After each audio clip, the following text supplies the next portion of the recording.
So ngayon, pag interviewin sila, bakit mo kinuha ang bagay na yan? Alam mo ba na kitang-kita ka? So, ang sagot nila, hindi ko alam. So, ang sunod na tanong doon ay, bakit mo kinuha? No, ibig sabihin na needs nila, walang pambili siguro. So, gayon, no? So, ibig sabihin yan, mga kaibigan, na yung ano na yun, yung tagpo na yun, dahil walang nakakita. So, yan, no? Di ba ang lahat na gumagawa ng hindi maganda, nagtatago sa basta hindi siya makita. Pag makita na medyo ano sila, no? Kaya pag sa isip natin na pag sa isip po natin na God is watching us from a distance, lahat na hindi maganda na mga gawain, iniiwasan na po natin. So, yan, no? So, kaya napakaganda na iyan, no? So, dito rin sa halimbawa, no? Umpisa natin sa tahanan. Kasi ang pinaka-smallest unit of the society is ang tahanan natin, yung sambayanan natin. So, dito, no? So, ang una na sample dyan ay si Adan, no? Unang i-create po si Adan. So, balit siya ay nalungkot. So, humingi siya ngayon ng kaagapay na at yun ay si Eva, no? So, doon nagsimula, no? Doon ang pattern. So, ibig sabihin niya na ano talaga, no? Si Lord ay nag-design ng family.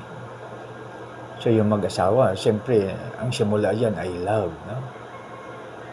So, ngayon, pag doon, iano natin sa mga anak natin na God is watching us from a distance. So, ibig sabihin na, sabihin natin, anak, alam niyo po ba na kahit nag-iisa ka dito sa bahay, nandyan si Lord kasama mo. Kitang-kita ka niya, no? So, di ba, pag matanim yan sa isip ng bata, yung lalaki siya, dala-dala niya yun. So, di ba nakalagay naman sa Proverbs, nakalagay doon na, train up a child in the way he should go, so that when he is old, he will not depart from it, no? Na yung bata, pag lumaki siya, yung parang tinaniman natin siya, yan lang buto eh. So, mayroon akong isang na tinaniman na, halimbawa, makakain siya ng mga prutas. Gusto niya kunin ang buto para itanim, no? Kasi pag lumaki na yan, napakaganda, di ba? Di ba po, napakaganda pag lumaki na. So, ganun din yung sa ating mga anak, no? Yung ating mga anak, tataniman natin ng mga napakagandang guide, no? Tulad nito, no? Na God is watching us from a distance. No? So, pag palagi yan na sa isip nila, so, ano ba, sa school nila, kasi paglabas ng mga anak natin, wala na po tayong control.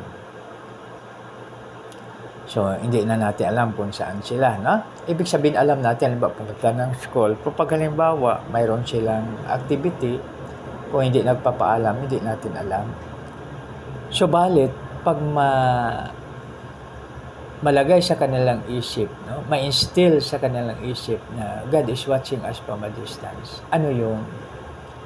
So, magiging magandang ano yun siya, no? So, kaya sa family muna, no? Sabihin natin, anak, God is watching us from a distance. Anak, kitang-kita tayo ng ating Panginoon saan man tayo. Kung nag-iisa ka man dito, nandiyan si Lord na kasama mo. So, kaya huwag kang matakot, no? So, balit, ganito, no? Tandaan mo na ano man ang gagawin mo, kitang-kita ka ng ating Panginoon. No? So, kaya yan, napakaganda na magiging ano sa kanila. No? So, yan. So, ngayon, pag halimbawa lumaki na yung bata, sa school siya, ganun din yung pananaw niya. Ibig sabihin, hindi niya makalimutan na God is watching us from a distance. So, ngayon, siyempre may takot siya, no? May takot siya kay Lord, no? The fear of the Lord is the beginning of wisdom. No? At saka isa pa sabihin natin, anak, no? The fear of the Lord is the beginning of wisdom. Kaya tandaan mo yan. So, pwede nating madaling i-memorize ng mga bata yan dahil sila ay tabliya rasa. No? Parang pagkuhan pa, empty vessel sila. No? Ibig sabihin, madali nilang ma-memorize. No? Sabihin mo, anak, ganito, ha? Proverbs 1:7, the fear of the Lord is the beginning of wisdom. O para maging matalino ka, dapat may takot ka kay Lord at dapat malaman mo na si Lord ay nakatingin sa iyo saan ka man. Walang sekreto na maligid sa Kanya. So ngayon pag sa school siya, dala-dala niya yun. Mas maganda pa na i-share niya sa kanyang mga friend, i-share niya sa kanyang mga kaibigan. Turuan natin siya mag-share, no?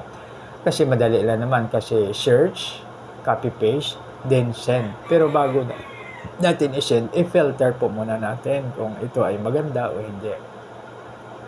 Maging blessings ba sa nakabasa o magiging katakutan o ma-stress ang nagbasa, no?